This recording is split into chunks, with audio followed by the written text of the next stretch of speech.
সাইকোলজিতে একটা অদ্ভুত নিয়ম আছে। সেটা হলো আমি যে চিন্তাটা একদম করতে চাইছি না, সেটা যেন বেশি, বেশি করে আমার মাথায় আসছে। তাই তো? তাই পড়াশোনার ক্ষেত্রে বা যেকোনো কাজের ক্ষেত্রেই কিন্তু যেটা সবথেকে বেশি ইম্পোর্টেন্ট সেটা হলো আমাদের ফোকাস। আজকে এই মনোযোগ কি করে বাড়ানো যায় সেই বিষয়ে ৪ টে ভীষণ ইফেক্টিভ থেরাপি নিয়েই ছোট্ট করে আলোচনা করব। ফোকাস শুধু যদি বলি মনোযোগ দাও তাহলে কি মনোযোগ আসে? হতে পারে অ্যাংজাইটির কারণে বা ডিপ্রেশনের কারণে সে মনোযোগ দিতে পারছে না। হতে পারে তার ADHD আছে, attention deficit hyper activity disorder, বা অত্যাধিক মোবাইল ইউজ করে, বা হয়তো lack of confidence or stress. যে কোনো কারণ হতে পারে, কিন্তু ফোকাস বাড়ানো সম্ভব। কি করে? সেই বিষয় নিয়েই ছোট্ট করে আজকের আলোচনা। প্রথম যে থেরাপিটা বলবো সেটা সিবিটি বা কগনিটিভ বিহেভিয়ার থেরাপির উপরে বেস করে গড়ে উঠেছে। থেরাপিটা হলো স্টিমিউলাস কন্ট্রোল থেরাপি। আমাদের ব্রেন খুব সহজে পরিবেশের সাথে কন্ডিশনিং করে ফেলে। কন্ডিশনিং মানে অভ্যস্ত বা অভ্যাস হয়ে ফেলে। আপনি যদি বিছানায় শুয়ে পড়েন, ব্রেন তখন কনফিউজ হয়ে যায়, এখন আমি শুবো না পড়বো।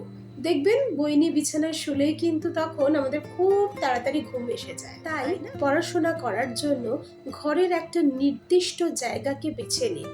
সেইখানেই চেয়ার টেবিল থাকবে, সেখানে না আপনি খাবেন, না সেখানটায় বসে গল্প করবেন, না সেখানে বসে টিভি দেখবেন। ওই জায়গাটা কিন্তু শুধুমাত্রই আপনার পড়াশোনার জায়গা হবে। শুরুতে একটু কষ্ট হবে, কিন্তু ১-২ সপ্তাহ যদি একটুখানি কষ্ট করে এই অভ্যাসটাকে কন্টিনিউ করেন, দেখবেন কিছুদিনের মধ্যেই কিন্তু আপনার ব্রেন ডিপ স্টাডি মোডে চলে যাবে। নেক্সট যে থেরাপিটার কথা বলবো দ্যাট ইজ আর্ট সার্ফে। এই থেরাপিটা অ্যাকসেপ্টেন্স কমিটমেন্ট থেরাপির উপরে বেস করে গড়ে উঠেছে। পড়তে বসলেই আমাদের মনে হয় না একটু নোটিফিকেশনটা দেখে নিই, কি সেখান থেকেই শুরু হয়।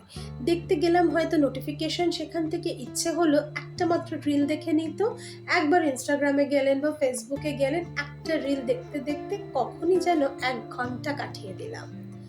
আর এই ইচ্ছের সাথে যে আমার লড়াইটা চলে, তাতে আমার ব্রেন ক্লান্ত হয়ে পড়ে, সে বুঝতে পারে না কোনটা করব। তাই ডক্টর স্টিভেন হেগ এ বিষয়ে একটা খুব সুন্দর কথা বলেছেন, লড়াই করবেন না। এই সময় ডিডাকশনকে সমুদ্রের ঢেউয়ের সাথে কল্পনা করুন। সমুদ্রের ঢেউ যেমন এরকম আসে আবার চলে যায়, সার্ফিং বোর্ডের উপরে উঠে সেই সমুদ্রের ঢেউয়ের উপর দিয়ে আপনি উঠছেন আবার নেমে যাচ্ছেন। এটা একবার কল্পনা করুন। আপনি যদি এই সার্ফিং বোর্ডের ওপরে ভেসে থাকতে পারেন, ১ মিনিট চোখ বন্ধ করে কল্পনা করতে পারেন এমন, দেখবেন এই যে ইচ্ছেটা হচ্ছিল কোথায় যেন মিলিয়ে গেল। নেক্সট যে থেরাপিটার কথা বলবো সেটা হচ্ছে ডিট্যাচড মাইন্ডফুলনেস। এটা মেটাকগনিশন থেরাপির উপরে বেস করে গড়ে উঠেছে। এই বিষয়টা কিরকম? পড়তে বসলেই আমাদের অনেক সময়, বেশিরভাগ সময় বিভিন্ন ধরনের নেগেটিভ থট আসে। হয়তো পড়া সংক্রান্তই বিভিন্ন নেগেটিভ থট আসে। আমার পড়াটা ভালো হচ্ছে না, পরীক্ষাটা ভালো হবে না, এরপর এটা পারবো না। মনের মধ্যে যেন হাজার ধরনের কল্পনা তখনই আসতে হয়।